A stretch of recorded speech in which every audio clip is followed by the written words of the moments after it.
বিয়ের পরে হাজবেন্ডের তার বউয়ের প্রতি ভালোবাসা কমে যায় কেন?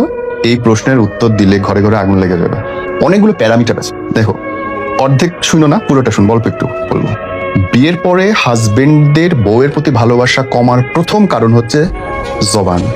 একটা ছেলে মানুষ সবচেয়ে অপছন্দ করে হচ্ছে কথা বলতে, কথা শুনতে। আর সেই জায়গায় তোমাদের মহান কৃতিত্ব আছে। একবার অটোমেটিক মেশিন চালাই দিবে, 72 ঘন্টা নন স্টপ সার্ভিস দেবে, কোনো চার্জ দেওয়া লাগবে না, মোবাইল কথা কুইক থাকবে। নাম্বার 2, খোঁচা দেওয়া, রেফারেন্স টানা, এটা সাব ক্লজ।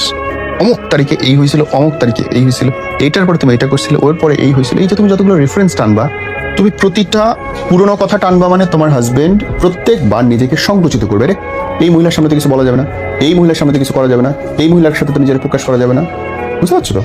সে সংকুচিত করবে, সে তোমার কাছে শিল্ড বানাবে, ঝিনুকের মতো একটা একটা করে শিল্ড বের করবে।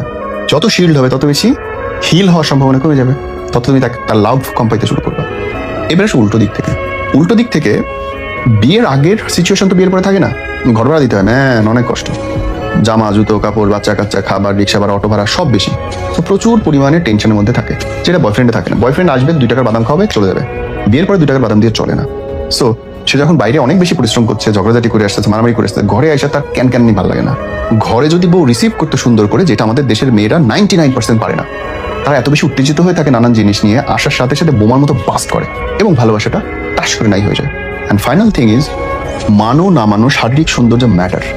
আমি বলছি না যে বাচ্চা নেওয়ার পরে মুটিয়ে যাবে এবং সেটা খারাপ, এটা অবশ্যই ঠিক আছে, এটা জায়েজ আছে। কিন্তু এইটাও জায়েজ আছে তোমার হাজবেন্ডের কাছে যেন তুমি গার্লফ্রেন্ডের ইমেজেই থাকো। ওই রকম টান করা চুল, ওই রকম টান করা কাজল দেওয়া, সুন্দর গায়ে স্মেল থাকা, একটা ড্রেস আপ পরা, ভালো জামা পরা। এখন তুমি একটা সুন্দর জামা পরেছো, বিয়ের পরে দেখবা তুমি কেন পরে ঘরের মধ্যে ঘুরে বেড়াইতেছো। বাংলাদেশের 100% মেয়ে আমি বলতে পারি, একদম লিখে দিতে পারি, বিয়ের পরে ঘরের মধ্যে কেন ঘুরে বেড়ায়, কোটি কোটি টাকার জামা পরে রয়েছে, হাজার হাজার ড্রেস পরে রয়েছে। সাজবে না, সাজবে কেন? রাস্তার মানুষদের দেখানোর জন্য, যখন ঘর থেকে বেড়াবে। আরে তোমার জন্য সবচেয়ে আগে জরুরি তোমার হাজবেন্ড। তুমি তাকে গিফট করো, লাভ দেখো না বিনিময়ে সে কি দেয়। আর আমি কিছু দিব না, আশা করবো যে আমাকে রাজরানীর মতো রাখো।